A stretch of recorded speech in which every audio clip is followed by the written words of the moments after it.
Good evening, everybody. Great to be here.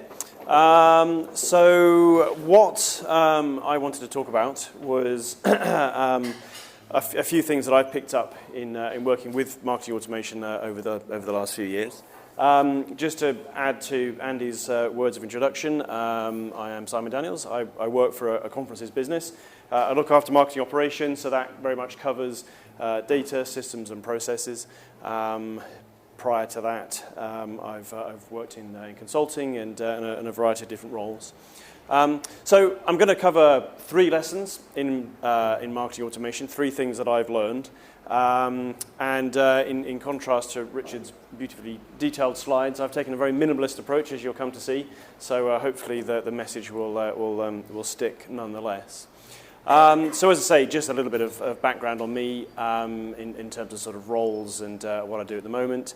I've worked predominantly across tech and telecoms, but also industrial engineering and retail and public sector. So as I'll come to say, some of those different experiences are kind of germane to the points that I'll be making.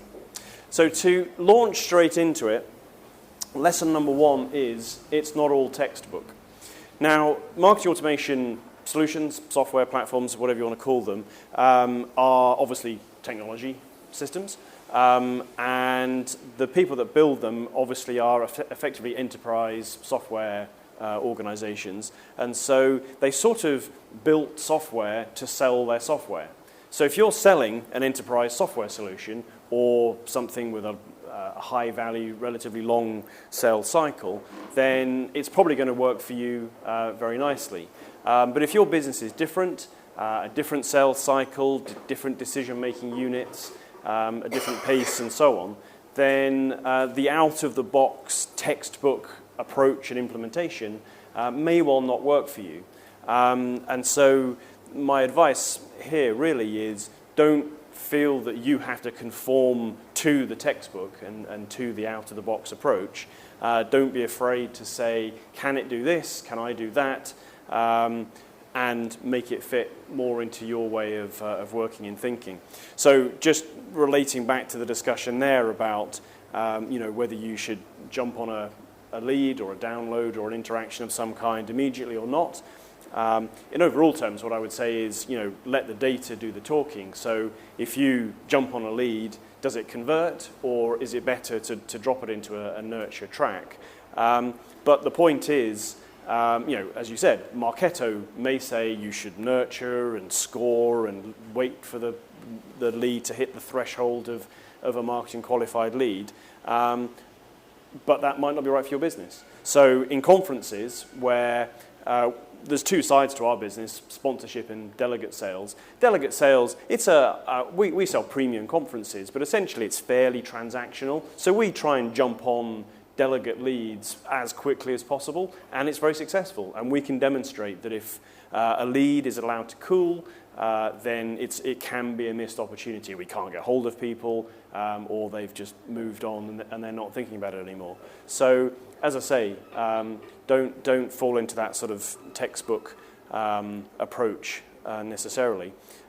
Similarly, talking of lead scoring, again, the marketing automation platforms and the vendors will all talk about lead scoring. It's crucial, it's fundamental, it's one of the differentiators of a marketing automation system over an email marketing platform, for instance. And that's all great, and I'm not disputing that. But I essentially have about 100 almost completely unique products. Now, if you say that to a marketing automation consultant or vendor or what have you, and say, so how do I implement that? You can see behind their eyes thinking, yep, that sounds like 100 lead scoring models. That sounds quite difficult. So again, how is that going to work for your business? Just think about those impacts. And like I say, it's all about making sure that you're not sort of being sucked into a way of working that isn't necessarily right for you. So the next one is about expertise. And essentially, my recommendation here is to get a specialist in-house, in your team, as part of your marketing team or what have you, as soon as you can. And by that, I mean essentially as soon as you can afford it as a business, as soon as you've got the resource or the headcount or whatever justification you need. Now, don't get me wrong. There are a number of very good marketing automation consultancies and integrators and agencies.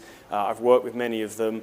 And at the deployment phase, when you're setting up and getting going, they can be really invaluable.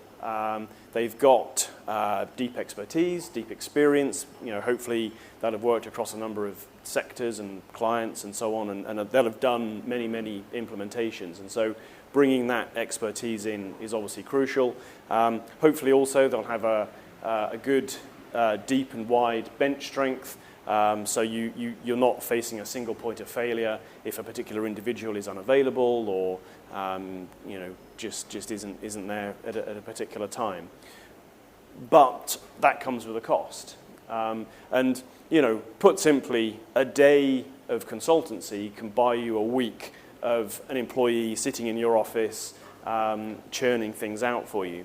Now, that individual may not have the depth of expertise, particularly if you start perhaps with a more junior person, somebody you might need to train up.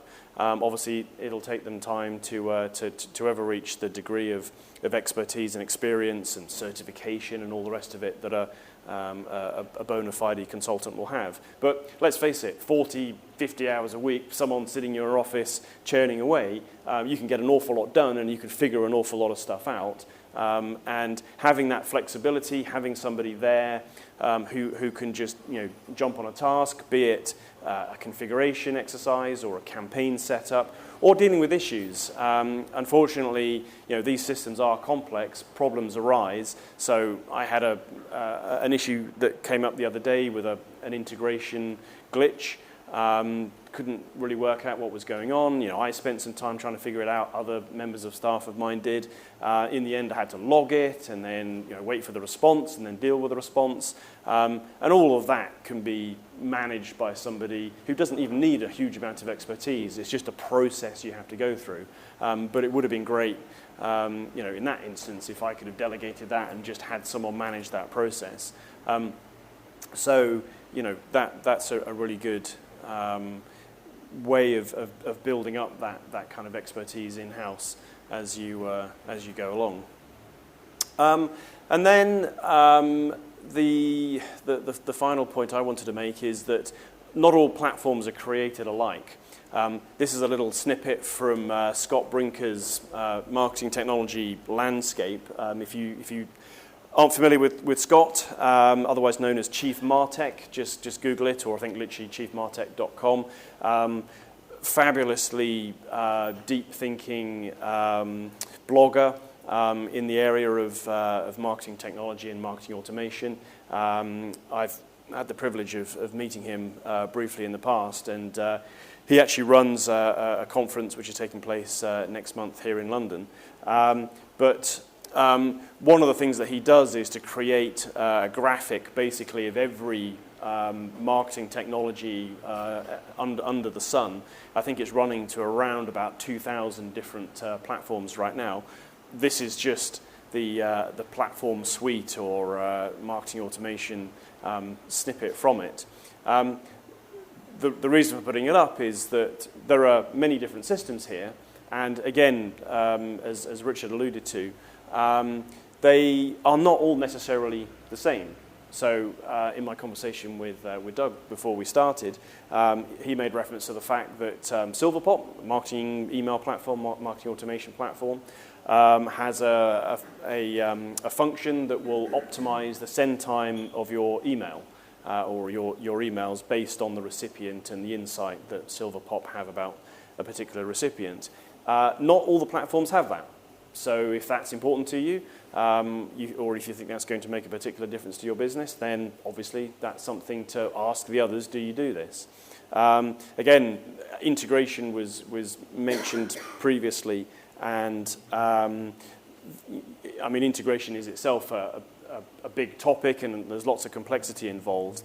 But while, as Richard said, all the systems will integrate together, that's a given. But make sure you ask questions about exactly how do they integrate, what data can be mapped. Can you get the data into your marketing automation platform or back into your CRM platform that you actually need to do your data selections or your scoring or your follow-up and so on. And also take care as to whether you have to pay extra to store additional data in one platform or the other, because you can suddenly find that you're paying an awful lot of money. I think somebody I was speaking to at another event had worked out that Salesforce.com actually charge, I think it was $1 million a terabyte if you were to ever actually store that much information in their platform.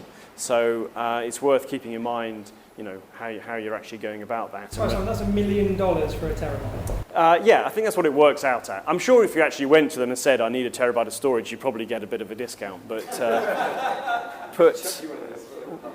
well, yeah, I mean, and this is the thing. I mean, I've been at their Salesforce tour events with my team in the past, and they first of all regale you with their fabulous results and how they've grown to a $10 billion company in 15 years or whatever, and so I'm sitting there thinking, yeah, that's me paying for hard drive space, and then they start talking about their wonderful European data center they've just opened, and so I'm thinking, could I just nip down to Dixon's, buy a terabyte hard drive for 50 quid, and then just plug it into your data center?